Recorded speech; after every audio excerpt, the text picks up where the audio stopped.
It's Wild Card Weekend, and for you football lovers, this is a great time to be a fan. The national championship was played earlier this week. I think it was on Monday. Alabama, a.k.a. Goliath, did not actually win the title this year. So for the people who are fans of the University of Georgia or bet some good money down on the game or on that team earlier this season, you got to be happy as shit right now. And then you fall right into a weekend packed with nothing but NFL playoff games, 6 of them to be exact. So today on the Ave Podcast, I'm joined by the writer and editor of Cowboys Coffee Talk, Yusuf Nakhooda, and my South Sharaf family member, Roger Callendar, as we preview each playoff game for this weekend. Plus, we share our feelings about the Colts stomping out their own playoff dreams and which franchise seems to be the most enticing out of all the teams who clean house this week. Enjoy, please. South Sharaf is available wherever you take the time to listen to my podcast shows, from the big platforms to the small ones. Rate, review, and subscribe now if you haven't already. Hit that like and subscribe button, and you already know what I'm going to say, so I won't say it. Okay, I'm lying. Click on all the 5 stars that you see right in front of you right now, especially if you're on Spotify, which is a new feature now. So get the click-clacketing on all my stars, please. And I appreciate that and you. And check out SouthSharaf.com to swan dive into my whole entire catalog. Lots and lots of content on there from over the years. But check it out as well on SouthSharaf.com. Bookmark that. Once again, that's SouthSharaf.com. It's the Ave Podcast with Cal C on South Sharaf Radio. I'm calling it now. It's the Niners year. I mean, shit, it better be. Welcome to the Ave Podcast with Cal C on South Sharaf Radio.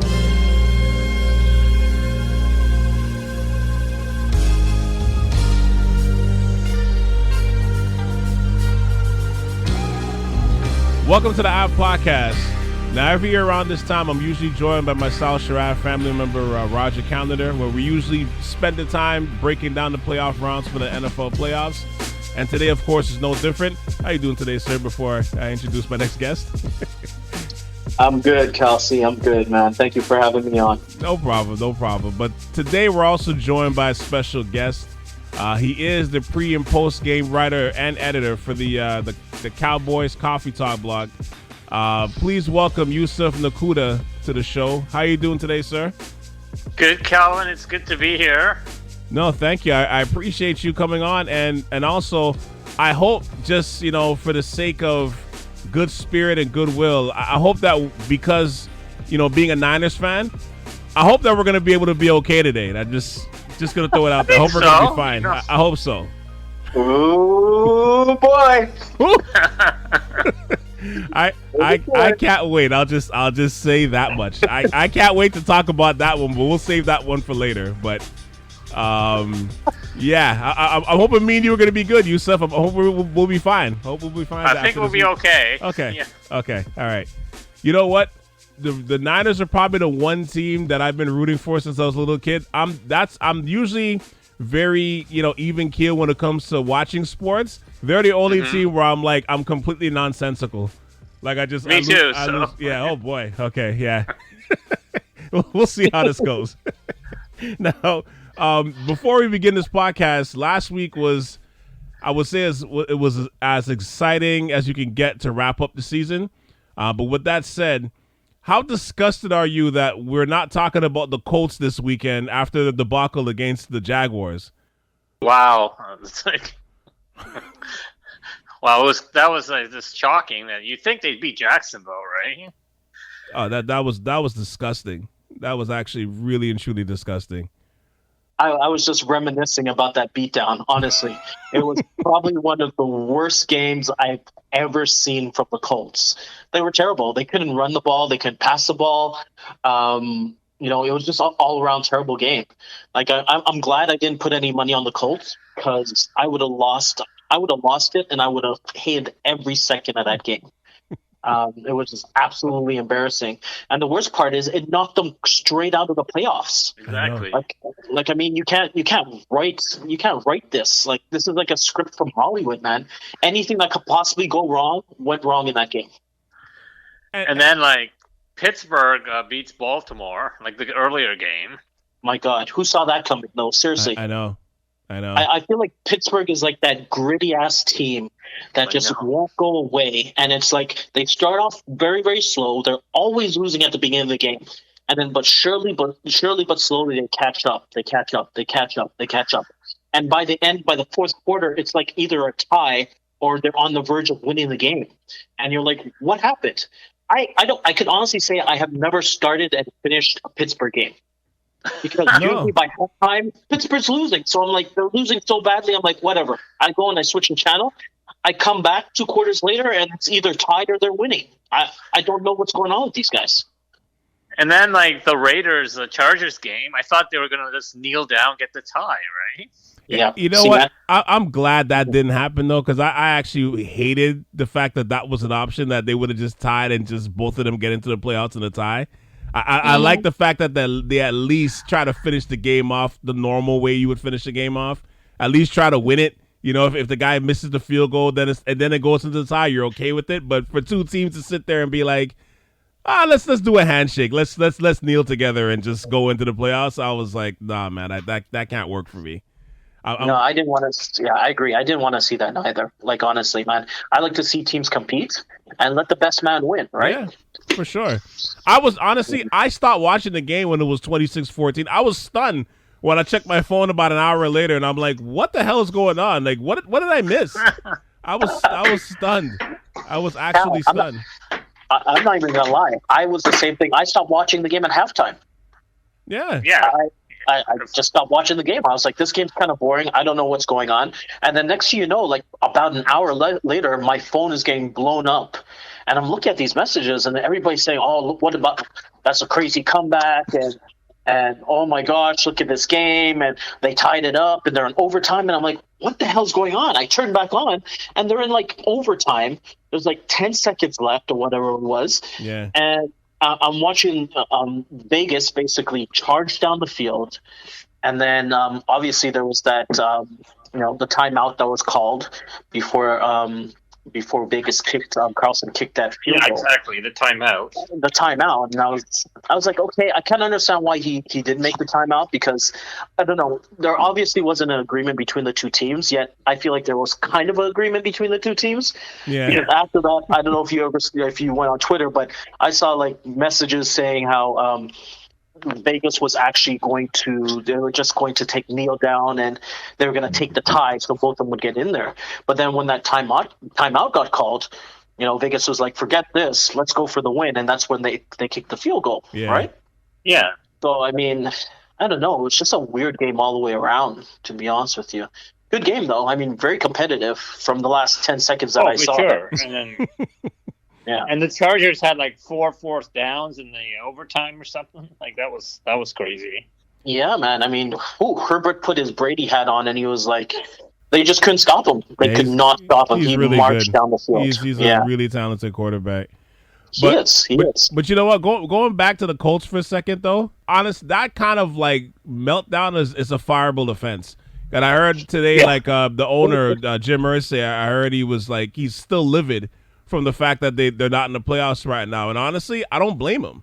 I don't blame him at all. Like Frank Wright right now, like he will. I don't think he's gonna get fired, but I think like going forward, his seat is about to get hot because you can't lose to the Jaguars, and not just lose, but get your ass handed to you. Like that was completely inexcusable. It was because they got whipped like the Jaguars. Come on.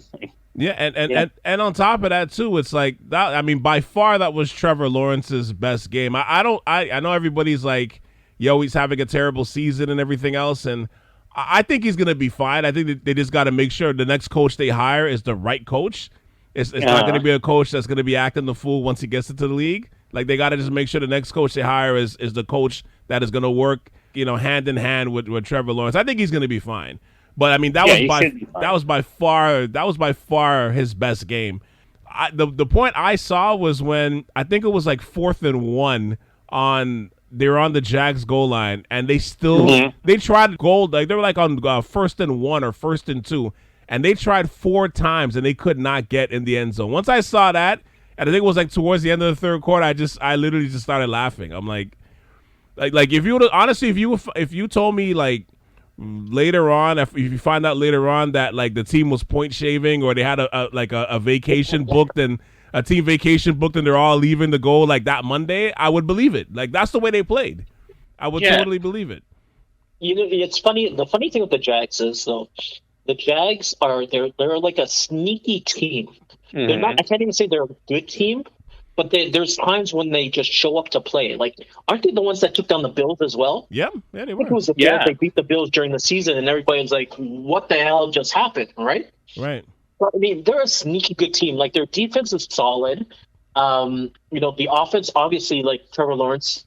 His play is up and down, but I mean, he's a rookie, right? And you're supposed to expect that from a rookie, especially in the first year. Right. I think Lawrence is going to be okay. At the end of the day, I think once they get, they need a few more offensive pieces. They probably need to shore up that offensive line.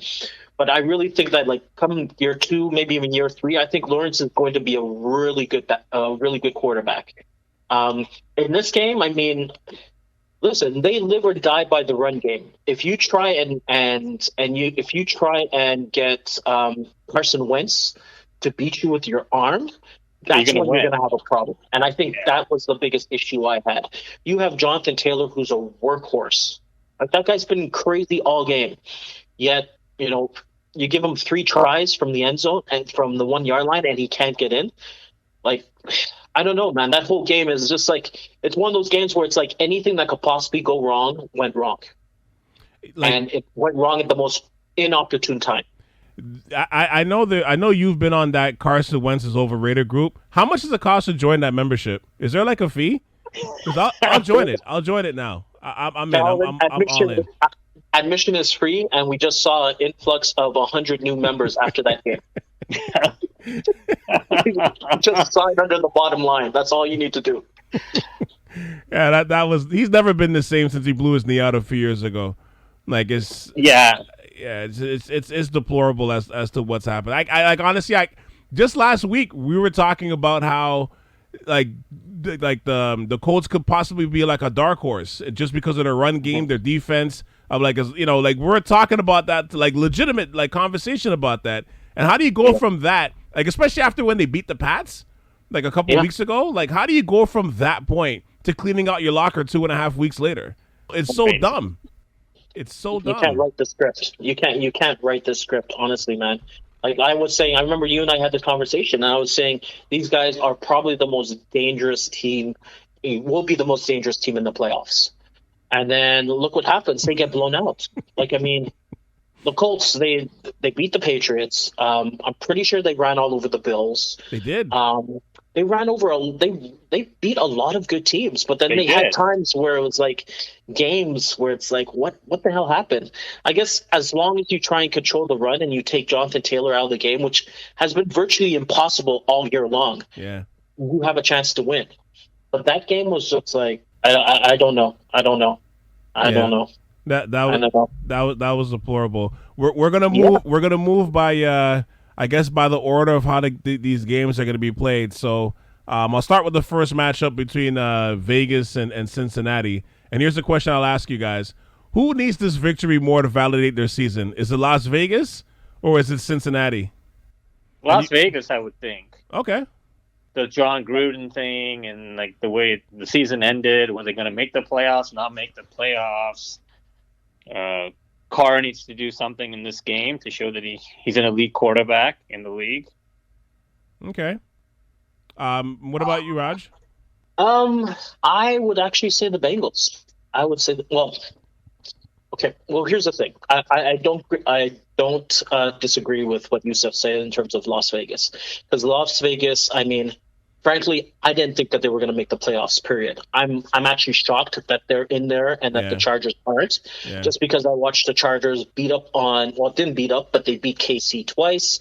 And, you know, they have some really good pieces, like decent wide receivers, fantastic quarterback, really good defense. And then I watched them get basically beat up by Las Vegas, you know, take it to overtime and then get kind of beat out, right? So, I mean, it's hard to say because you have the Bengals on the one side, and you have Joe Burrow, who is a phenomenal quarterback, who last year he was obviously injured. This year he's playing at a very high level. The Bengals have a fantastic offense. They have three really amazing wide receivers in T. Higgins, Jamar Chase, Tyler Boyd. They have Joe Mixon, who's a top 5 running back. The only problem is their offensive line isn't that great. I believe Burrow's like within the top 3 in terms of rushes and sacks. Like they can't protect him, right? They couldn't protect him last year, and they definitely couldn't protect him this year. Yet he's still striving. I think the Bengals have a lot to prove. They need to prove that they can win in the playoffs, and they could play decent when it comes to them going against the top-ranked teams. I saw the Bengals take apart the Chiefs, which was they didn't take apart Chiefs, but they beat the Chiefs, which I found really impressive because their offense just absolutely went off. Chase went off for 250 yards on 11 catches. They were phenomenal. Then you take Vegas on the other side, and they lost Gruden. They've had all sorts of challenges throughout the year, yet surprisingly, they're still here. So, for me, I would still say the Bengals because I feel like everybody expects the Bengals to be here, and I feel like there's a lot of pressure on them to succeed. Whereas Vegas, if they come out and win, I would be shocked. I'd be surprised, but at the end of the day, it's like the Bengals have a lot to lose here, man. If they lose, it's like the top team. The top team loses against the team that's not really technically supposed to be there. So I feel like there's more pressure on the Bengals. Yeah, and they're playing at home too, right? So True. Yeah, I kind of feel like the Raiders. The Raiders deserve their respect because just considering what happened with them, with as you mentioned, Yusuf, with John Gruden. To me, the fact that they've made the playoffs after all that happened. To me, they're kind of playing with house money at this point. I don't think anybody's looking at them crazy if they lose. And, this was also their first year in, I don't know what their stadium's called, but it's a beautiful stadium, their new stadium. And, and they won their last game, and it's a clinch a playoff spot and not settling for the tie. Like, if they exit now, they're in terms of their fan base, there's no shame. I think they're good. I think Cincinnati has to... I guess they have to validate it a little bit more, but I think it's just kind of more about distancing themselves from the past than it is about the future because their future is so bright right now, right? Yeah. And they haven't won a playoff game in what is it, more than 30 years? Yeah, it's been a long time. Yeah, it's been even Detroit can't say that, which is crazy. I didn't even realize it's been that long for Cincinnati, but you got Joe Burrow, who I know everybody loves Herbert, but I feel every bit as great that guy is going to be an incredible talent in the league. And then you got your stable of wide receivers. You got Joe Mixon. You got a good coach. You finally got a sound, stable front office. And I think the most important thing, you got Joe Burrow, who's on a rookie contract. So the next 2-3 years are it's critical to get as much wins and everything out of you, but I think this is the brightest they've looked in probably 30 years. Just because even with the Carson Palmer and the Ocho Cinco days, and even Andy Dalton and AJ Green, the team always had some kind of knuckleheads or controversy, and and this year they just seem to be stable. So they don't make dumb decisions. They don't create the worst penalties at the worst times. They don't do these outlandish hits like Vontaze Burfict back in the day. You know what I mean? It's just they're just stable. They're just a good team. They're just sound all the way around. So I think even if I think it's just more about distancing themselves from the past than it is. I think they're a strong contender for this year's playoffs. But if they lose, it's it's an upset. But you still have definitely next year to start really counting the chips, especially with Joe Burrow getting a little bit further away from that knee injury too, right? Yeah, for sure. And here's a fun fact. Now, the last time these two teams played in the playoffs was in 1991, and that was a game where the Bengals ruined Bo Jackson by breaking his hip. The hip surgery, right? Or yeah. His hip. Wow. Really? Yep. So that was the last time they played it. They destroyed Bo Jackson. So I kind of wonder if them not winning a playoff game is really the curse of Bo Jackson in disguise. Bo Jackson's ghost is the ghost of Bo Jackson has haunted them all this time. Yeah, that might be so. Maybe so. That was one of the great athletic careers, man. So that was my guy when I was a kid. And then if you guys are a fan of Tecmo Bowl, as I'm sure you guys were, then yeah. who was more important than Bo Jackson? Listen, Exactly, yeah. And he played 2 sports. And absolutely. Bo Jackson was like a two-sport guy. He was amazing in baseball. He was amazing at football. And yeah, I remember in Techno Bowl, you couldn't stop him. Literally. Could not stop him. You could not stop this guy. I would run let's say I had the ball on the 1 yard line. I could go all the way back to the back of the end zone and then run through the whole defense and score a touchdown every single time. Bo Jackson was incredible. And what was worse? What was worse with Bo is God forbid you met them in the Tech Mobile playoffs, and that computer just the CPU option just gives you that I'm just gonna score every touchdown, everything that's anything you do is wrong, everything we do is right. It always gave me that option that every time I got to the playoffs, it was Bo Jackson was scoring 5 touchdowns a game. So you just have to work your way around it. Yeah, absolutely. But who do you guys got for this matchup? Who do you think's winning? And you can put a score to it if you want. I'll take the Raiders 28-21. Okay. Okay. I got the Bengals, man. I got the Bengals. I think they're going to grind it out. And I think it's going to be 21-17 for the Bengals. Yeah. Yeah. I think it's going to be close enough that it's going to be competitive, but I think the Bengals are going to pull it out. I'll say 27-21 Bengals, but I think it's going to be a good game, though. It's going to be a better game than we realize. Next up, we got the so the Saturday night game is going to be the Patriots and the Bills. Should the Bills be nervous that another snowstorm is scheduled to come Saturday night, considering how they got manhandled by Belichick the last time the weather was a factor? I would say no, because the likeliness of them playing in those conditions again would be unbelievable to me. I've never seen that. What was it? I think it was a Boxing Day game, or it was right around Christmas time, right? I can honestly say I've never seen any team play in conditions like that. Not in at least the last 20 years, that is. Winds of 50, 100 kilometers an hour. They could barely even complete a pass. So I'd be very surprised if those conditions would happen again. But I do think that the Bills have a really good chance this time. I mean, just getting into the game a little bit more, this is the third time they're playing.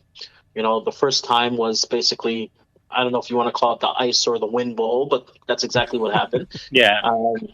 Patriots ran all over them, basically embarrassed them, right? The Bills offense wasn't really playing that well. Their defense was playing pretty well. They ended up running all over them, and I felt like that game was kind of an anomaly, just because of all the wind conditions and so on. The second game, the Bills definitely got their revenge. They beat the Patriots soundly at every facet of the game, whether it was offense, defense. Josh Allen was throwing all over the field. Stephon Diggs had an amazing game. Isaiah McKenzie, he was absolutely unstoppable on those slants. They just couldn't stop them no matter what they did. And the Patriots did make a lot of terrible mistakes. Matt Jones did not play well, and he's a rookie quarterback. He played horribly, actually. I believe he threw 2 picks. So this third game is going to be very interesting because I feel like, the Bills have a fantastic chance of winning this game. And if I had to put the odds on and money down, I'd say the Bills most likely would win. But then again, I can't bet against Bill Belichick, especially not in the playoffs.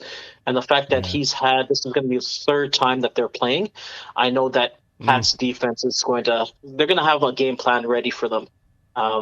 So it's going to be interesting. It's going to be very interesting to see what happens. And how do you feel? It's hard to beat a team 3 times. That's virtually impossible. And with Jones, it's he's not very mobile. So if the Bills get a lot of pressure on them, it could be a long day for Jones. And they have to mix it up with the run and the pass and get some pressure on Josh Allen. But I think the Bills will win this game.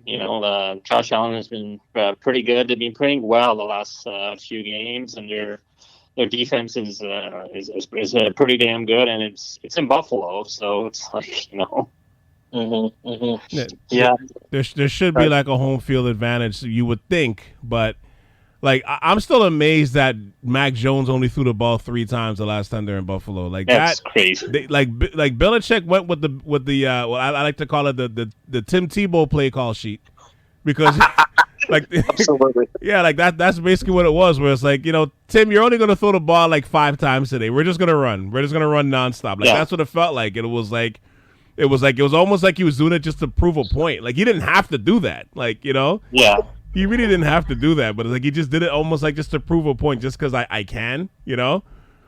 Like the fact that like you can lean on, and I'm not saying that they will go back to that, but the fact that you can lean on some portion of that again in terms of the run game should make the Bills nervous, because that was one of the most embarrassing defeats of the season. Like in terms of like teams just running straight through them like the Hulk, right? Like it was them and the Colts, right? Like the Colts was another team that just, I think that was a game where Taylor ran for like 5 touchdowns on them. Right, like Oh wow. So this is not a situation where it's like their run game. Like you can run on the Bills, like if you have a strong run game. So You can. I kind of feel like this game is like, this is like a fight for like the soul of the division, because like I feel like after last season, Buffalo had a real chance to become like the king of the division for a while. And now and like what the kind of way that they regressed after, I think they had a 5-2 start, the way they kind of regressed, and then all of a sudden the Patriots just started rising again. Like I feel like if you let the Patriots come and win this game, you may as well pack it up for the rest of the decade. Like I just feel that way. Like I'm not saying the Buffalo wouldn't be good, but it's like I feel like it's like if you're giving like Belichick the Infinity Stones again. Like once you let him get on top, like that is it. Even at 70, he's never coming down again until he retires. Like I feel like the Bills have to win this game. Well, yeah, here's the definitely. thing. They Sorry, go prove ahead. something, right? Like I feel, yes, I agree with you 100%, Yusuf. I feel like the Bills have so much to prove in this game, right? After last year, after the Patriots lost Brady, Buffalo beat up on the Patriots last year, right?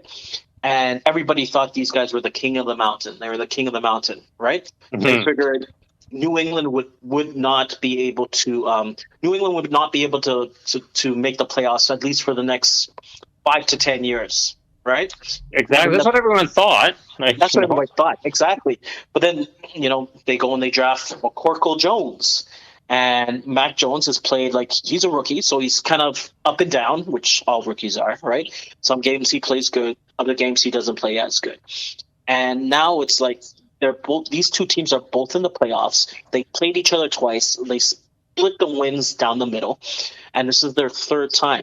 And I feel like if the Bills do not get over this hump and beat the Patriots in the playoffs, I feel like that whole fan base is just going to they're going to drink themselves into oblivion at this point. Yeah. They're going to be like, we had our chance to put our foot on the neck of the Patriots when they were down. We didn't do it, and now here they come, and they beat us again in the playoffs. Without Tom Brady, which I believe is that's like the icing on the cake. And I still think Buffalo uses Allen too much. In terms of like, True. It's kind of like, if you guys watch the NBA, it's kind of like how the Mavs use Luka too much. Like I find like he's a good runner, but like you can't keep committing to like so many designed runs by him. Like he's not as big as he is. He's not Cam Newton. You know what I mean? No. Like Cam Newton in his prime, I should say, not this Cam Newton now. I don't know what this Cam Newton is, but but the Cam Newton from a few years back. Like he's gonna fall apart at some point. And to me, like Buffalo's like really failed this season to like solidify their run game. It's deplorable at this point. Like right now, Singletary seems to be the guy. I don't care who it is, whether it's him, Moss, Breida, just stick with them. And just whoever it is, give him at least 15 carries. Let him establish something. But who do you guys got? Like who do you guys have winning this game? I have Buffalo winning this game. And they have to win to prove that they can beat the Patriots. But I think they'll pull it out. It'll be close, like 24-21. Okay, so the Patriots are my team. So either way, I have to go with my team, even though everything inside me is telling me that the Bills are going to win. I say the Patriots keep the game nice and close, and they end up winning 17-14. That's what I think. Wow. Okay. I think it's a close game. I say the defense kicks it up. They put pressure on Josh Allen. I say they try and run the ball as much as they can, try and score 1 or 2 touchdowns, maybe a field goal or 2. But I think the Patriots keep it close. It's going to be a cold game, so I'm hoping Josh Allen isn't going to be airing out the ball like he did last time against them. Yeah, I have the Bills winning 24-20. They should win. I mean, they are the better team, supposed to be the better team, but I say that with very limited confidence. I almost don't want to, like, if you made me sign a contract, I would sign it in pencil. I wouldn't sign it in pen. I just feel like I'm not confident in saying that because, like, again, like you got Bill Belichick to this point right now. The whole thing makes me nervous. So the next matchup is Philly and Tampa Bay. Now, is there any other team you would have rather see make the playoffs in this spot other than Philly? Because I don't like this team, man. Like, I know they went neither. They went 6-2 their last 8 games, but to me, it's kind of like fool's gold, especially when you look at who they beat. Like, they beat a lot of crap teams. Like, they started running a lot more during the stretch. They took the ball out of Jalen Hurts' hands a little bit, so allowed him to play more, like, I would say, mistake-free football. But Tampa Bay is really hard to run on, and I think they're supposed to be getting back Fournette. That he's going to be eating away at that clock as well. And if that game gets high scoring, you're now forcing Hurts to use his arm to beat this team. And to me, he's not ready for that pressure yet. Because he hasn't proven anything with his arm this year. Like, his legs, yeah, but his arm hasn't, like, somebody, like, he was, like, in Oklahoma in college, right? So, right. And they have to run the ball consistently for Philadelphia to win. And their secondary is not the greatest, so Brady could have a field day, and they have to keep it close and try to win at the end, but I don't see that happen. No, yeah. I don't either. I think it's going to be, to be honest with you, I think it's going to be an okay game. I do think that the Bucs are going to win. But, I mean, the Bucs come with their challenges themselves, right? Godwin tore his ACL. Luckily, they're getting Fournette back, which I feel is a really big part of their offense because I feel like Brady needs that. He needs Fournette to catch those balls in the backfield. They still have Evans, who is fantastic. I mean, he's going on his 8th season, 1,000 yards, biggest streak out of any other wide receiver in the league. They have Gronk at tight end, so I think he's still going to play well. I think Brady still has the pieces to actually play really, really well offensively. The question is their defense. Their defense hasn't been good all year. Yeah. And I mean, people have been saying, well, Brady's throwing more than he has in any other year. But yeah, it's because he has to. Like when he goes against the Jets and the Jets put up 24 points against you, yeah, Brady needs to air out the ball or else they're not going to win, right? The Eagles, I agree with the Eagles. I mean, their running team, they were playing like crap before they decided to turn to Josh Allen because I don't feel like Miles Sanders has run the ball effectively. Like he has 0 touchdowns on the year. I don't know if you guys realize that. He has not scored a touchdown all year. Really? And wow. He's been in and out of the lineup. He's been injured all the time, and he's not the guy.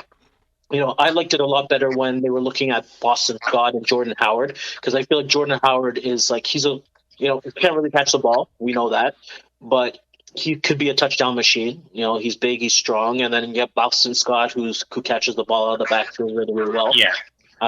If they run the ball well, then they definitely have a chance. If they need to, if they get behind and it's up to Hurts to air it out to like Devontae Smith and Goddard, I don't think they're going to be winning this game. So it's going to be a decent game, but I anticipate the Bucs are they're gonna do the job. That's what I kind of anticipate, especially after I watched the Eagles. Didn't the Eagles get destroyed by the Cowboys just a couple of weeks ago? Well, this weekend. It was last week? Didn't they put up like 50 points on them or something like that? It was ridiculous, right? It was this weekend, the last game. Okay, yeah, I vaguely remember. I don't really follow the Cowboys that much, to be honest with you, but I remember the Eagles, and I know the Eagles did have a few players that were out due to COVID, but I mean, the Cowboys put up 50 points on them, didn't they? Or it was like something ridiculous like that. Yeah, still, I mean, even if you have your starters out, you can't let a team score 50 points, right? Yeah. No, that was terrible. But yeah, I definitely like the Bucs in this one. Yeah, I would have loved to see Minnesota in this spot just because it would have made for a better game. Like they wouldn't have won either, but you're asking, and of course you're asking Kirk Cousins to beat you in the playoffs. So I don't know how you feel about that, but like I just feel like they're a better football team that just got snake bit at the end of games a lot of times this year, and it's so much so it cost Mike Zimmer his job. But I feel like with the players that they have, like it definitely would have been a better game to watch, at least as a fan. Yeah, no, like I was saying, I mean, I think it'll be a good game, but I think if the Eagles do get behind, I don't feel like they have the firepower to keep up. No, they don't. So yeah. So I like the Bucks for this one.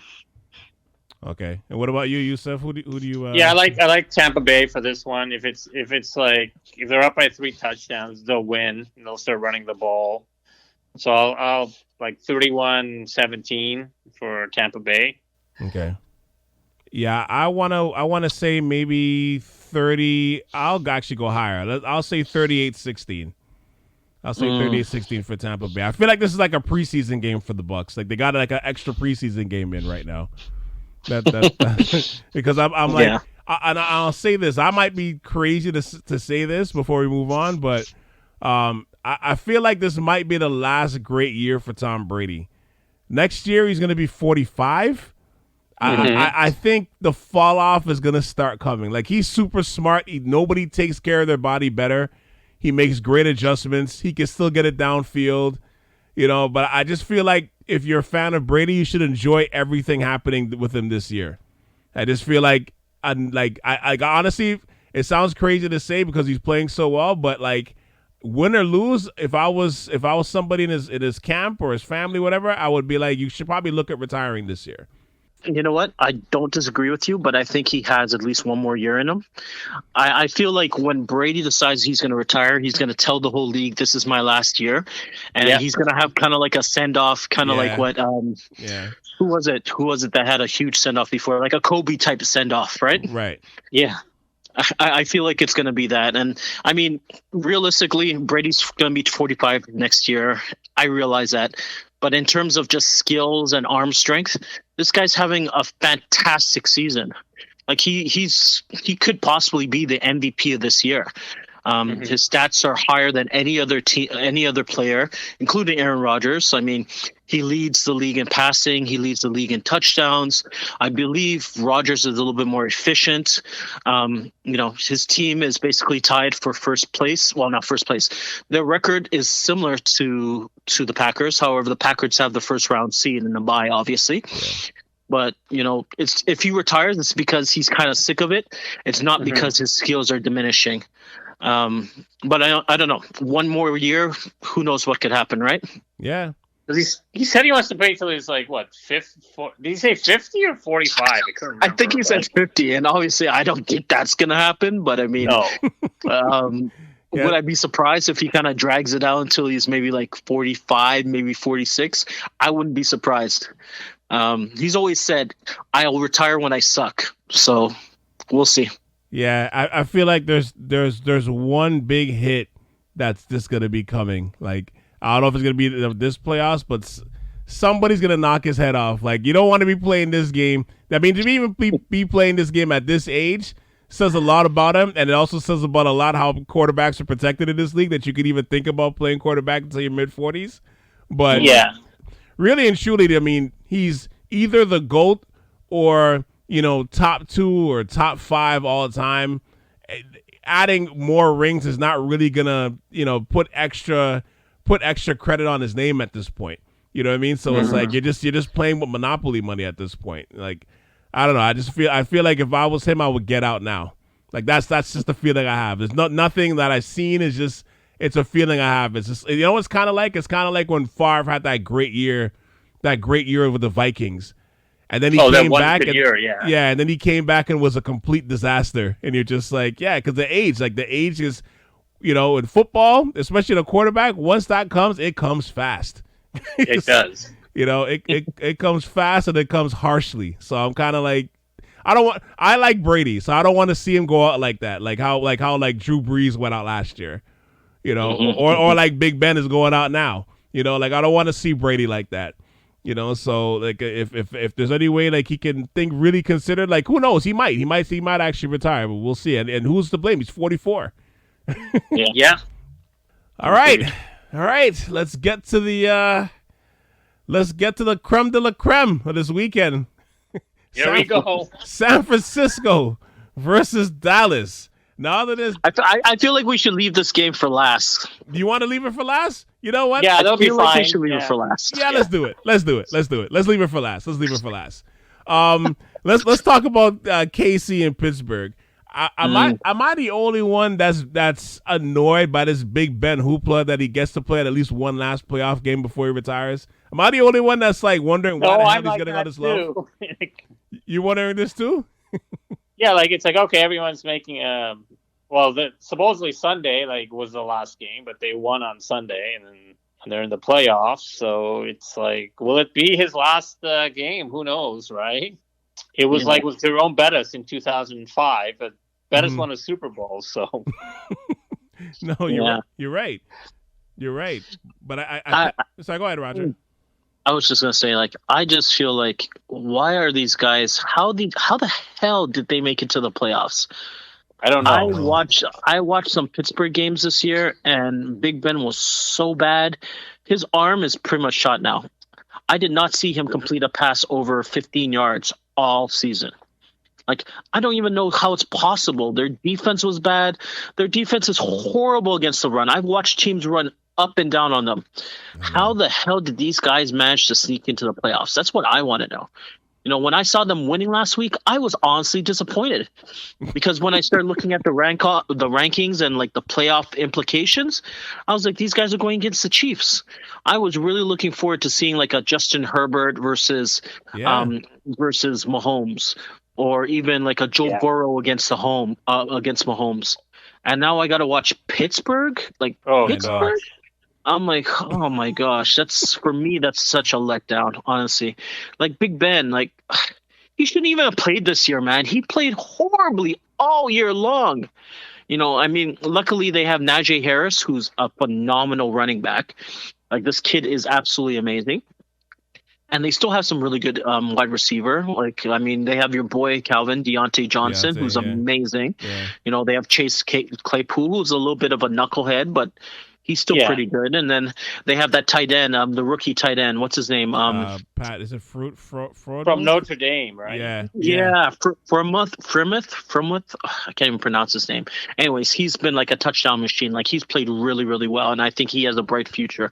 But Big Ben, like, dude, well, what does it take? Like, somebody shoot this guy in the head, man. He's like Old Yeller. He just won't go away.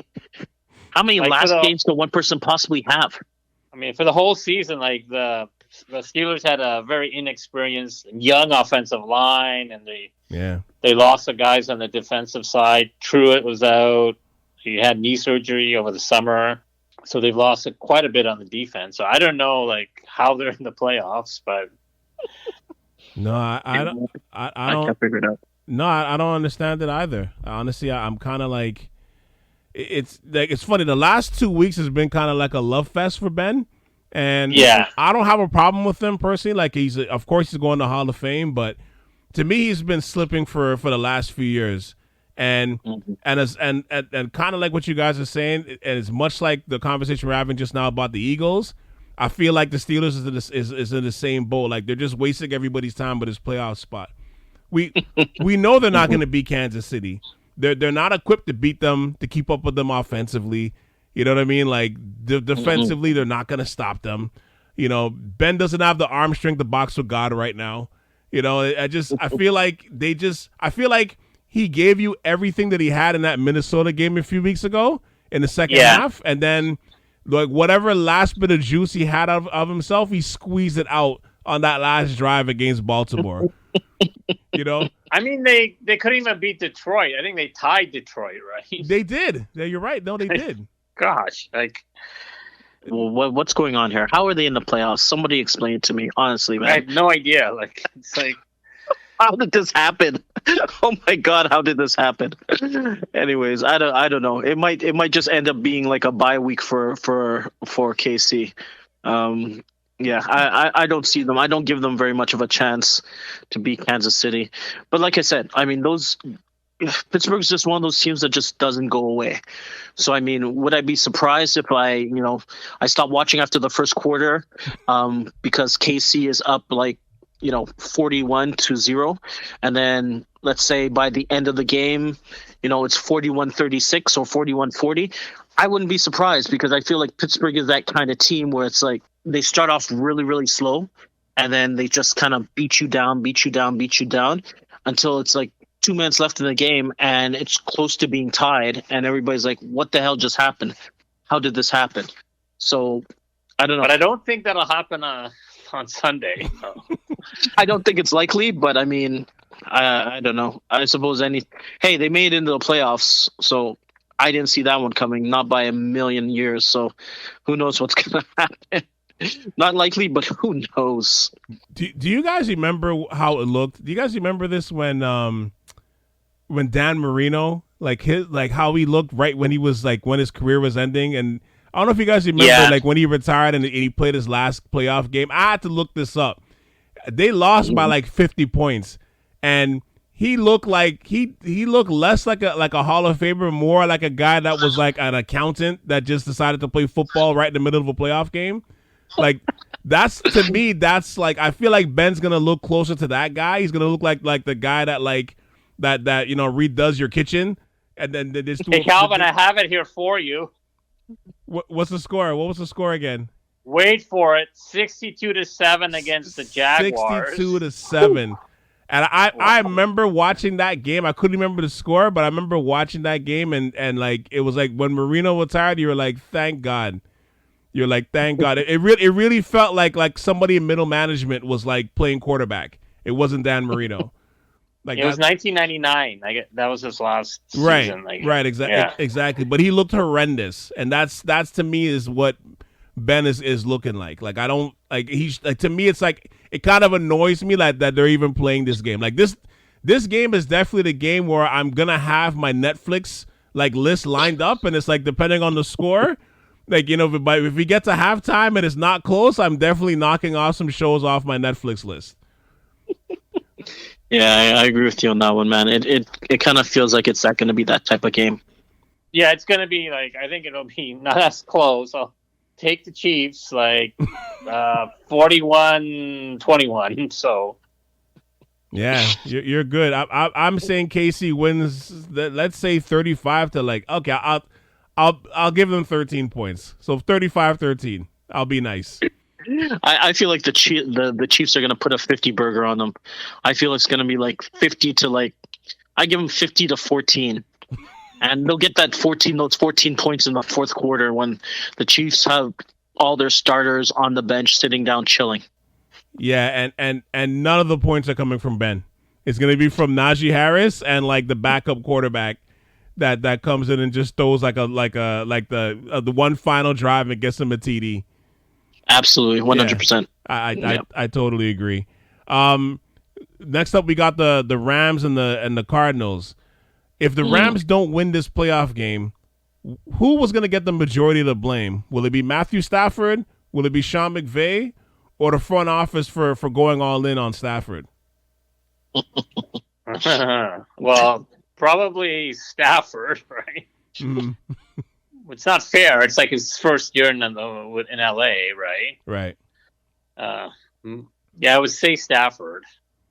You would say, I would personally say Sean McVay and the front office. I would say it would be both of them.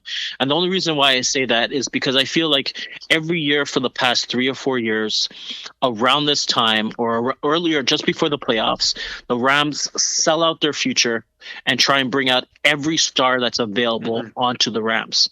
And it seems like every year they seem to fall short. Last year they traded how many first round picks? I think it was 2 or 3 first round. I think it was 2 first round picks. Yeah. Yeah, for Stafford. And, I like Stafford. I thought he was a good quarterback when he was with Detroit. Yeah. But I don't think he's ever won a playoff game. I don't even remember. Has he ever been in the playoffs? He played us in 2014. 24. Okay, 2014. Yeah. Yeah, in the wild card game, but I think that's. Did they But win? he's never won, right? No, he he's never won. No. Yeah. So I'm looking at this game and I'm looking at Stafford. They're coming off a 4-game losing streak. Stafford's not playing well. I don't know if you guys saw last week's game where this guy was like throwing up picks trying to connect with Odell Beckham. I was watching. Yeah, Apparently, so I'm kind of like they played terrible, man. They played really, really bad. But I mean, Stafford doesn't have that experience. He just doesn't have that playoff experience. So I'm wondering what's going to happen when he's actually in the playoffs. They're going against Arizona, which, don't get me wrong, they don't really have that much experience neither. But I think Kyler Murray has potential to play really, really well. Yeah. And Kyler Murray, their offense has some really good pieces between Zach Ertz.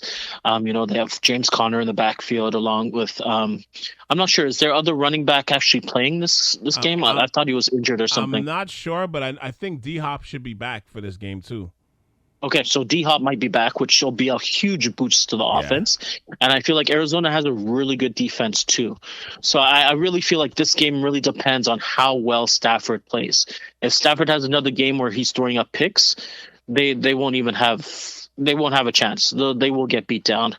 But I do remember, I think earlier in the season, the Rams did beat Arizona, if I remember correctly, earlier in the season. They did. Yeah, they did. So I mean, anything can happen. Who knows? It depends on how Stafford plays in the playoffs. Let's see, because I mean that team is stacked. They have pure stars on the offense and the defense, right? Mm-hmm. So technically they should win, but who knows, man? This season has been so up and down with some of these teams. Oh, it's crazy. I don't know if it's a COVID thing or like. Absolutely. Yeah, and that's a crazy thing because COVID. You're hoping, and I don't think it's going to happen because I think the NFL is about that money. So I think in terms of if COVID is going to have players, playing. I've made the joke with one of my friends where we're talking about like the potential of that happening, and I'm like, I was saying that if Brady tests positive, they're going to be like, yeah, no, you're not. La la la la la la la. Yeah, no, you're not. Get on the field. Belichick's gonna stick his finger in his ears and be like, la la la la. We'll see you at practice. Roger, really? Yeah, you're Aaron. You're sick. Yeah. Okay, just get some Tylenol. You'll be back. You just go play. You'll be fine. So guys, Hopkins was not available for the wildcard game this weekend. He's not. Okay. Well, that solidifies that then. That solidifies that. But I agree. I kind of agree with Yusuf where I think you kind of laid a bit on Stafford because the team it's a lot of pressure because they invested so much picks and moves. Like they don't own their first 3 picks in this year's draft. Like none of their picks in this year's draft is in the top 100. Like they are completely selling out to get to be able to play a Super Bowl on their home field. And the joke is it's right there for him. He just has to cut down the turnovers. I'll give it to him. I think he is a good quarterback, and I agree with you guys. But when everybody was acting like the Rams just picked up John Elway in his prime, I was like, am I missing something? I'm maybe it's me. I'm maybe those games I was watching from Detroit, I wasn't watching them properly. I think those last few years for Detroit was definitely those lean years. I don't blame him for that, but I remember those years when they had some pretty good talent, when they had Megatron and they had Reggie Bush and even a Nate Burleson and stuff like that. I don't want to call him Jimmy G, he's a notch above that, but you wouldn't call him a superstar. He always had the stats, but I feel like sometimes he'd make mistakes or underperform at the worst possible moments, and I just don't totally trust him. I don't know, it's just it's one of those things where it's even that game last week, and I'm a Niners guy, but so I'm being biased, but I wasn't totally shocked when he threw that game-ending pick. I was kind of that seems about right. That seems about right, and that's kind of scary. I don't think, to your point, Roger, I don't think LA's moving like they're the Lakers. You know what I mean? Where the Lakers, when you're in a town like the LA, especially with the Lakers, the Yankees in New York. They always set a precedent where they feel like they can't have a team without having superstars on it because it's Hollywood, it's La La Land. You got to have all the stars so the stars will come out in the stands and everything else. And to me, I'm I don't sports don't work that way with me. And especially in football, I don't think that's the right way to go, especially if you have to give up. When you're giving up like your first three rounds worth of picks like that, I mean, that's the difference between like your longevity in the league. Like you could be drafting like a star linebacker or, like a running back out of the third round that could all of a sudden be Joe Mixon. When you start losing on those first 3 picks, especially like the second and third round, like that is that's a tough thing to do. So it's like I get it because their team is really good, they're really talented, but like with Arizona, like I feel like I've been saying this for the last little while. I feel like Arizona might be like you can make the case that they're one of the most complete teams in the league when it comes to talent. They're one of those teams too where it's like if they're down, it's like, and I love Kyler Murray, but I feel like it's one of those things where it's like when the team struggles, I don't always get the sense that he's going to be able to get them out of it. Not all the time. Yeah, I definitely agree with you on that. I don't feel like Kyler Murray is the leader. Like I feel like they always look at other people, other leadership on the team, like the J.J. Watt or D Hop or whatnot. I don't feel like Kyler Murray really takes the reins and takes control. But just kind of backtracking a little bit on the Rams, I feel like every year they try and buy themselves a championship, and for that team with the amount of stars and the amount of money they're putting towards the stars, I feel like they need to win the Super Bowl in order for their team to be deemed successful. Yeah. Them winning the division is just not enough. And it seems like every year they seem to mortgage their future in order to try and win. And I agree with you, Calvin. Like, I mean, it's great to have all these superstars on your team, but just because you have, a top running back and top wide receivers, it doesn't necessarily mean that that's the recipe to win. Because I mean, you watch other teams that win with better chemistry, whereas they have a mixture of rookies and stars, and every year they get stronger and stronger because they have those draft picks and they pick those players up. I don't even know, like I've told you this a million times, like how is the Rams affording all these players? I don't understand. Like with the salary cap? I don't get it. They're paying Goff. They're paying Matt Stafford a ridiculous amount of money. Cooper Kupp a ridiculous amount of money. Woods was it's hurt like they money. Donald a ridiculous amount of money. Aaron Donald. How are they affording all these players? I don't understand. I thought there was a cap. Like, how are they doing this? I can't. I say it every single year because I look at the star power in that team and I'm like, how is this even possible? And then they got Von Miller too, right? Like they gave up a pick for Von Miller. Yeah.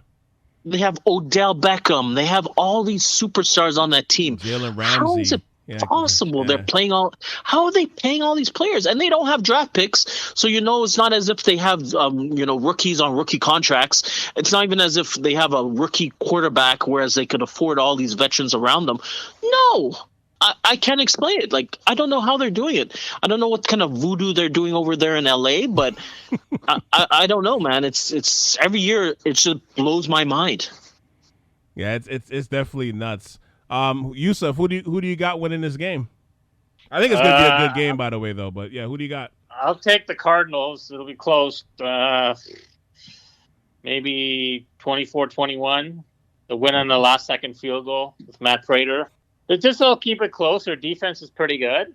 They're defensively sound. The secondary's a little weak, but you'll see Stafford will throw a pick when he's not supposed to, like last week.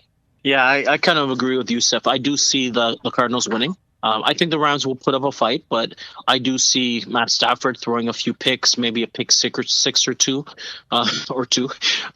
definitely. So I think I would give it to the Cards. I'd say it's going to be 30-27 for the Cards. That's what I'm thinking. Wow. I have Arizona winning. I think we're all in agreement. I have them winning 30-28. Like, I feel like the Robert Woods injury, I feel like this is going to come. This is where it comes back and haunts them. Like I think of when Beckham got there, like I think that was supposed to like make them like the dream team, but like with Woods going down, because Woods does all the underneath stuff, right? Yeah.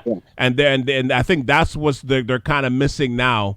Well, and why Stafford is now starting to struggle, because I think it took him a while to get used to Woods, and then he started really getting a good chemistry with Woods, and then once he went down, it's like Beckham is a good player still, but he's not the guy that's going to do all the underneath stuff for you. He's not going to run like 4 or 5 carries out of the backfield for you. You know what I mean? Like, he's not going to do all that stuff. So I don't know. Yeah, and I agree. And I feel like Odell and Stafford are still trying to build that chemistry together. Yeah. Whereas Woods has been playing there forever. And I feel like Woods and Stafford have a real connection. And I mean, Cooper Kupp was the top wide receiver in the league. Like, he blew everybody else out of the water. Incredible. He really did. Yeah, he was absolutely incredible. But I mean, whenever you have a player blow up like that, you have to remember that there's other players there that kind of take the pressure off of him. And I felt like Woods is one of those guys that, he would do all the dirty work, get the underneath passes and go over the middle. Whereas, Cooper is always flying down the field. So I feel like he's underrated because, I mean, every year, and I think, Calvin, you and I have spoken about this, Woods is pretty consistent every single year. Every year. Like, he's a solid wide receiver. He gets absolutely no praise. And, I just feel like losing him was a big part of the offense. All right, so okay, let's double back. Let's double back to the matchup that we all want to talk about, or at least 2 people on this pod wants to talk about right now. Other than this being like the best matchup of the weekend, is there any way that Dallas considers, and you probably know this better than me, do they consider moving on from Zeke if he has another mediocre game?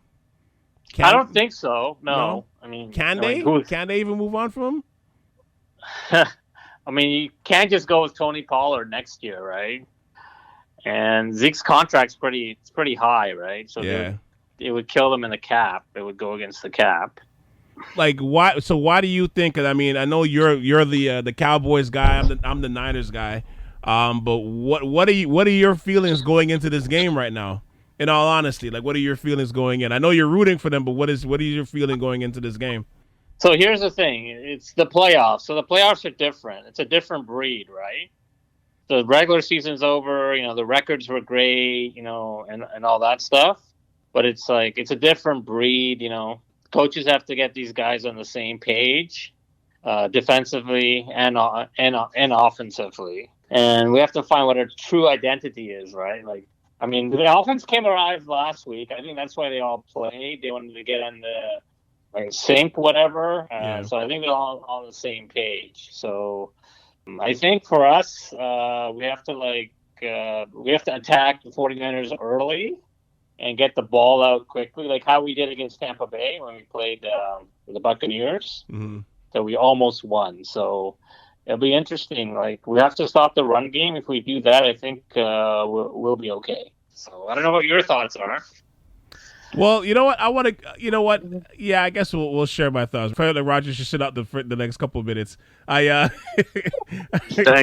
No problem. No problem. No, I'm joking. But in all honesty, I like Dak.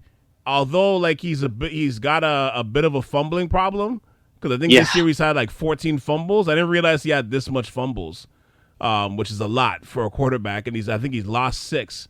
But I do like him. I do like him a lot. Like, they got real talent at wide receiver. They got some young talent on the other side of the ball, with Javon Curse. Micah Parsons is I mean, up until recently, he was probably a candidate for Defensive Player of the Year, much less because he's a rookie too, right?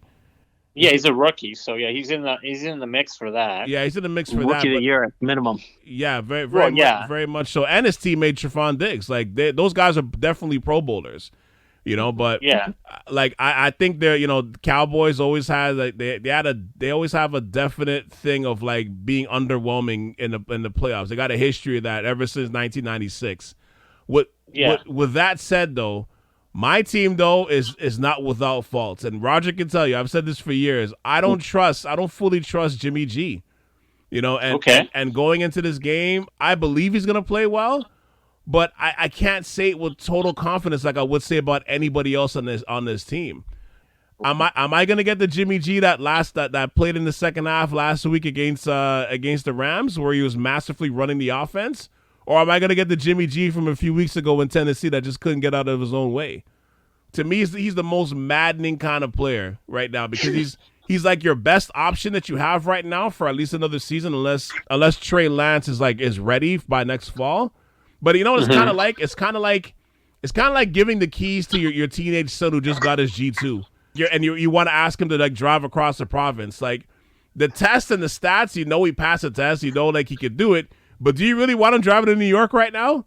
You know what I mean? Just, No. Like I'm not sure, right? Like that's how I always feel about Jimmy G. It's like you're giving your teenage son the keys to the Porsche, and it's like he's gonna drive it well, but then there might be like in a couple of months you might see some nicks on the bumper. The paint job might be chipped. You don't know where it's coming from. There might be a flat tire. I don't know. You know what I mean? You just don't know when you're in those situations. So like it makes me nervous, but it's like I think I trust him, but like I can't say it again with confidence. Like the pencil thing. Like if you made me sign it, I'm signing it in pencil. You know, and this is supposed to be my quarterback. It might sound shocking to hear me say that, but I don't. If I'm being honest, I don't have total confidence of him because I don't know which Jimmy G I'm gonna get. Roger, now you can interject. I do feel like this is going to be one of the top games of the weekend for sure. Let's look at the Cowboys. I mean, fun fact: the Cowboys are. I believe it's 1-4 against teams that have 10 or more wins, right? Mm. Yeah, something like that. Yeah. I look at the Cowboys, and their offense is high power. Definitely the most high power offense probably in the league. Dak Prescott, amazing passer of the football, right? Yeah. He's got CD Lamb, who's phenomenal. He's a Mari Cooper on the other side, which is absolutely amazing. He's got his tight end, what's his name? Dalton Schultz. Yeah. Fantastic tight end. And then in the backfield, they have Zeke, who, Zeke's had his issues, kind of up and down, but then they have Pollard, who's kind of like the young gun. And I feel like they have a very strong backfield. Over the years, I felt like the one thing that Dallas was missing was a solid defense. They drafted two fantastic players, Micah Parsons, who I feel is most likely going to be the defensive rookie of the year. They also have Trayvon Diggs, who has like seven interceptions. I think like 3 or 4 of them came back as touchdowns. Yeah. He's played at a very high level all year. The problem is that I never know what to expect from the Cowboys. Like they'll put up 50 against Washington, they'll put up 50 against Philly, but then they'll lose games. They'll lose games to like the Bucks, or they'll lose a game to teams that you feel like they should technically win.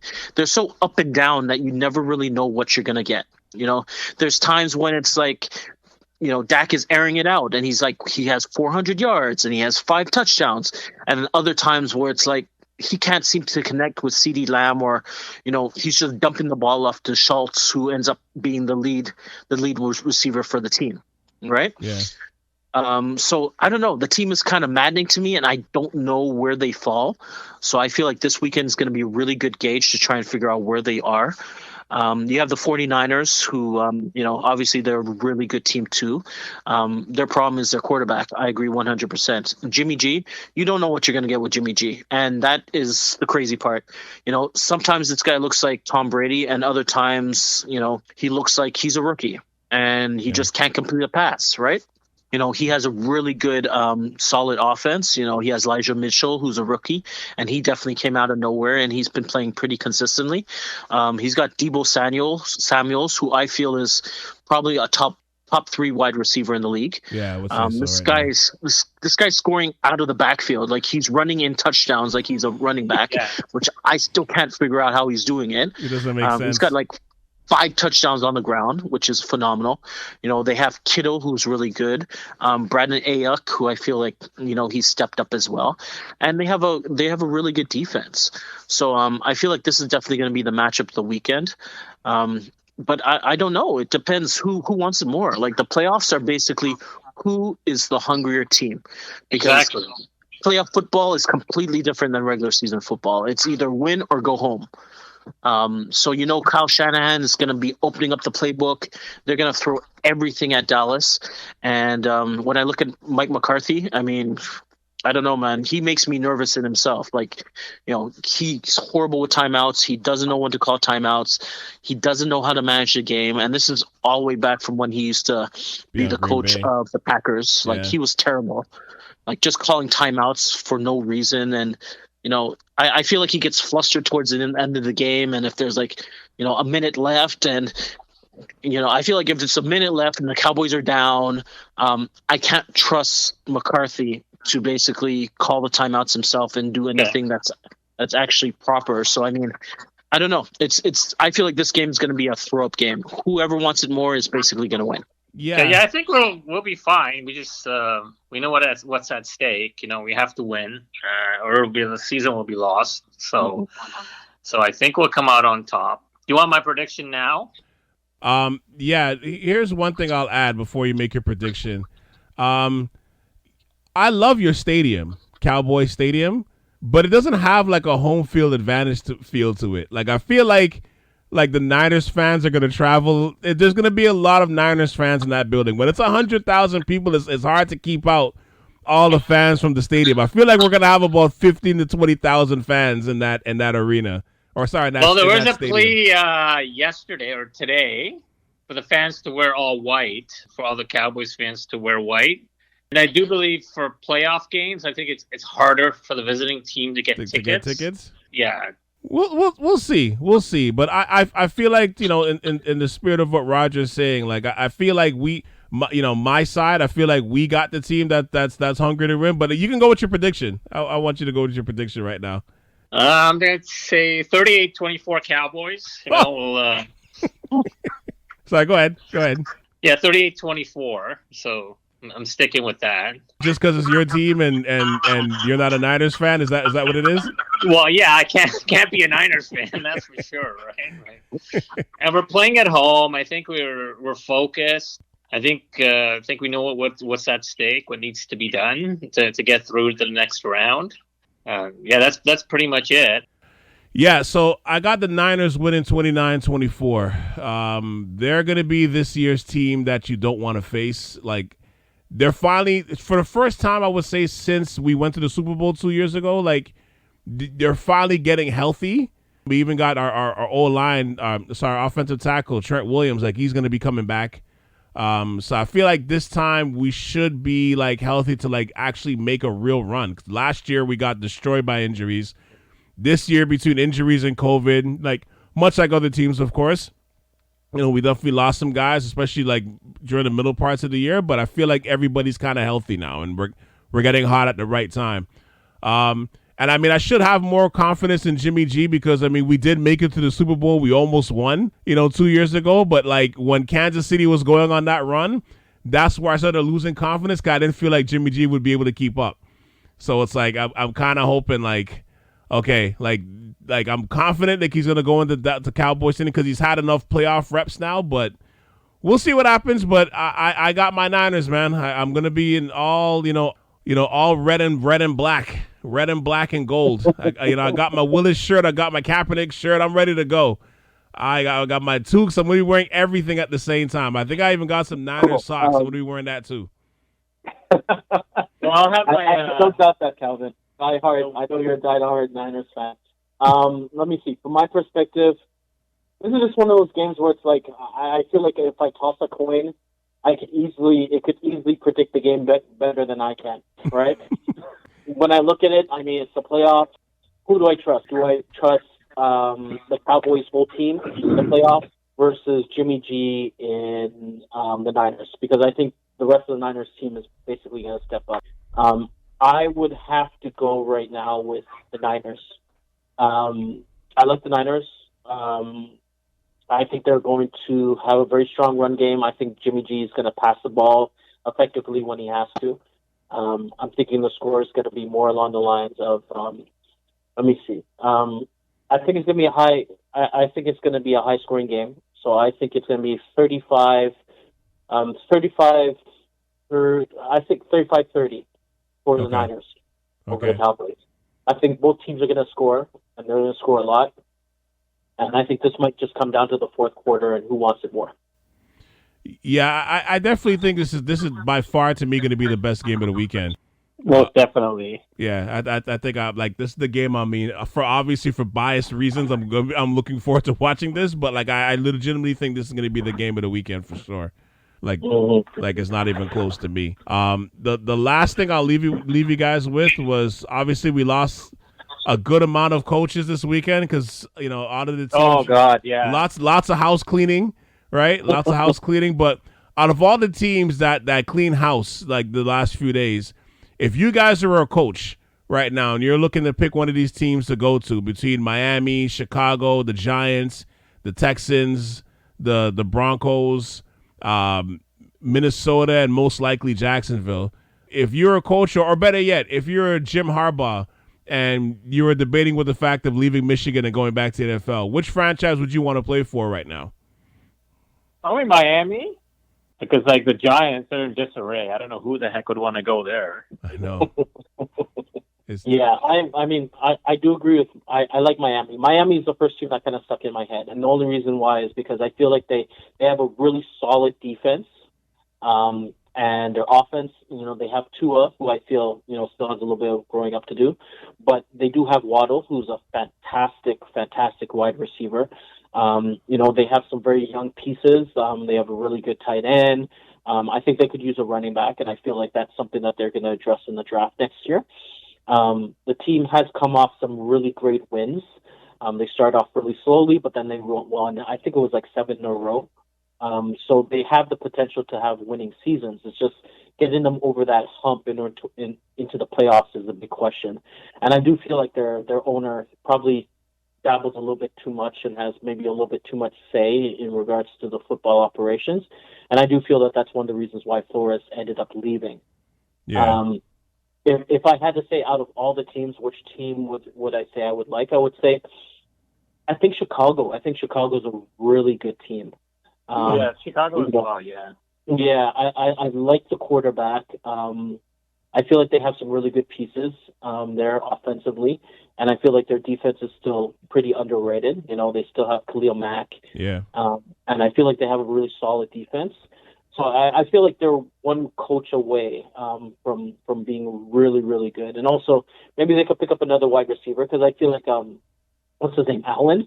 Yeah, Allen I feel like, Robinson. Allen, I don't feel like he is the best number one wide receiver for Justin Fields. Because I feel like Justin Fields is more of a down, throwing 40, 50-yard passes. He needs somebody like Darnell Mooney, who's really, really good. Like, he needs a wide receiver like Darnell Mooney and less possession receiver like Allen. Yeah. So I think they're like maybe one receiver, maybe even a running back away from being really, really good once Fields gets his experience. So I like Chicago. I think Chicago's, if Flores goes to Chicago, I think they're going to be really good. Yeah, I think Chicago's interesting. If I'm truly looking for, like, I don't know, if I'm especially if I'm Jim Harbaugh and I'm leaving Michigan, I'm taking a strong look at that Minnesota job because, like, they finished the season 8-9, right? And every game that they played went down to the wire. And I mean, they lost way too many close games. But like, if you're a good coach and if you can correct like a couple of mistakes, alter the mindset a little bit, there's a case where you could win about 11 to 12 games easy out of this roster, even with Cousins being there. But I think the part of it where what you're gonna have to shore up is on the defensive side, because they were at the bottom of most of the defensive categories. Like, you got some players on that side, like Harrison Smith, Eric Kendricks and stuff, but you're either going to have to spend some money in the offseason or you got to draft properly in the draft, or both. But I think that team has a potential to be really good under the right coach, considering you still got, because, Adam Thielen still, I mean, people are talking about him like he's like this old man. He's in his early 30s. Like, I think he still has something left in the tank. Well, he does. He still does. And then Justin Jefferson is just like, he's like a revelation on that team.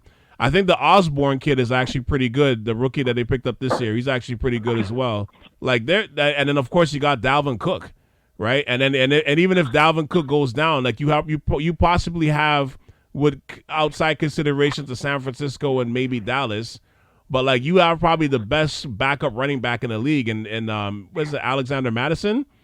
Mm-hmm. Yeah. Like basically whenever Dalvin Cook like is gone, like he comes in and doesn't miss a beat, right? So it's like I think their team is right there. They're right there to like, and especially if either Chicago or Minnesota is probably the best bet, because especially if Rodgers leaves, and Rodgers doesn't go back to Green Bay, you have a chance to now own the division. Within the next year or two, like, you have a strong opportunity to leapfrog them and take over the division. So if I'm like, any one of those two teams would be really good. My choice, like, preferably would be Minnesota, though, I would say. Oh, okay, that makes sense. The only reason I don't like Minnesota is because of Kirk Cousins. Plain and simple. I think his contract is like a albatross. You know, they're paying him guaranteed money. He's one of the reasons why they're probably going to have a tough time bringing in free agents, because they're paying him a ridiculous amount of money guaranteed. That's the only reason why I don't like him. Like, I would prefer, if I was a coach, I'd prefer to go to a team with a young quarterback, somebody that I can groom and somebody that I can build around. Yeah. Right? That's the only reason why I'm thinking that. I mean, Minnesota has some fantastic skill players. You know, Cook is amazing. What's his name? Jefferson, Jet. That man is absolutely phenomenal. Yeah. Like, he's a phenomenal wide receiver. Thielen is a really good number 2. You know, Madison is a really good running back. He's a good backup running back who can carry the load too. Their defense is terrible. They've been terrible all year, and I feel like there's a huge drop-off between last year and this year. Yeah, what happened? I don't even know, man. They just regress. Like, sometimes your team just gets old. Yeah. You know, they just get old, and I think that's exactly what happened to them. I mean, they need to pick up some young players, and that's the only reason why I like Chicago over Minnesota. Like, I do agree with you. Minnesota has some really good pieces, but Kirk Cousins is like, I know. I don't know, man. I just don't feel like he's the guy who's going to bring you into the promised land. No, I agree. You know? I agree. Although he's played really well this year, I can't rip him this season, because he's actually been really good, and I don't blame him for a lot of the losses. I think the defense just couldn't make stops when they needed to make stops when these games got close. But I can't totally blame him, and I love ripping on Kirk Cousins, but I'm with both of you. I'm definitely with both of you on that. But we'll see what happens, how this shakes out. But it's going to be interesting. I was actually surprised that Miami got rid of Flores, though. Yeah, that was uncalled for, but we'll see what happens. Yeah, I think that's a stupid move. You just got rid of. Like, I understand he wasn't in the past 3 years. I think he was something like 24 and 25. That's what his record was. Mm-hmm. But Flores is a player. He's a player coach. Like, the players absolutely love him. Yeah. I feel like he was just a few pieces away from actually possibly making it to the playoffs. I mean, they beat the Patriots twice this year. You know, they did have some stinkers here and there, but all in all, I think Flores is a very, very, very strong coach. If anything, I'd say he's probably top 2 out of all the Belichick disciples, aside from Vrabel, who obviously is a very good coach too. I think he's a top 2 in terms of one of the Belichick disciples. Just really, really strong, like, great defensively, you know, no nonsense, hard-nosed, sort of old school coach. And, you know, I wouldn't be surprised if Miami picks up somebody else and regresses next year and, you know, doesn't end up having a winning season. I think it's a big loss for them, and I'm not sure what exactly they were thinking, especially from a team who picked up, didn't Adam Gase was there for how many years? Oh, my God. And it was absolutely terrible. Yeah. So if I was to compare Adam Gase to Flores, you know, Adam Gase, I feel he was there for like, what, 3-4 years maybe? Yeah, and he was the worst. Stuck from year one. Yeah. So, I mean, I don't understand why they would keep him on for so long, but Flores, who actually they've had a really, you know, they've had a good season up to this point. Like, they went on a really good winning streak. Why wouldn't you give him at least one more year to see if they could possibly make the playoffs? Why wouldn't you do that? But I guess there were some competing personalities. Yeah. You know, I read somewhere that Flores wanted Deshaun Watson. The owner didn't want Deshaun Watson. Flores wanted to draft Herbert. Instead, the owner wanted to draft Tua, and they ended up going with Tua. And there was a lot of things that kind of soured that relationship. I also read that the owner wanted him to tank so that they could get Herbert. Or no, they wanted to tank so that they could get somebody, and Flores just said, no, we're not going to tank this season. We're just going to keep on playing. So, I mean, it just seemed like two personalities that just didn't mesh. Yeah, I see that. I think he's getting an interview with the Bears job, and I'm like, if I was the Bears, I wouldn't even interview anybody else unless he tanks the interview. I would just sign him on the dot. I agree. But I mean, there are some really good coaches out there too, though, potential coaches. Like I still love the enemy. I think this guy's a rock star. They also have the offensive coordinator, and I can't remember what his name is, from the Bills. Leslie Frazier. Leslie Frazier. Yeah. I feel like he would be a good candidate as well. I feel like this year is going to be a really good year for minority coaches because they have some really good ones coming out. So I think the opportunity is there to pick up a really good coach. We'll see what happens. All right, fellas. Well, listen, man. Thank you guys for for sharing your expertise and hopping on the podcast. So, I definitely appreciate it. Yep. Seeing how we broke Yusuf's cherry now, he could join us more often now. So nothing breaks my cherry. I get this on Twitter every day, right? Like Dak sucks, get rid of Zeke. It's like Okay. What's your handle on Twitter? Because I'm gonna have to check you out on there. So it's the first initial Y. Okay. And the last name Nakhooda. Okay. And then you can check us out on Cowboys Coffee Talk. There's a Twitter page as well. Ooh, okay. Definitely check it out. Okay. Yeah. I do the pre-game, post-game articles mostly. Nice. And where can people find it once again? Just I'll let you plug yourself for the next 20, 30 seconds. So it's Cowboys Coffee Talk. So it's mostly on Twitter. It's primarily in Twitter for now. And then there's a podcast launching soon, whenever that happens. Okay. And just to add to your Twitter content, Dak sucks! He sucks! Oh, thank you! I'll post some memes of 49er fans kissing or something. No problem. Thank you for checking out this week's episode of the Ave Podcast on South Shore Ave Radio.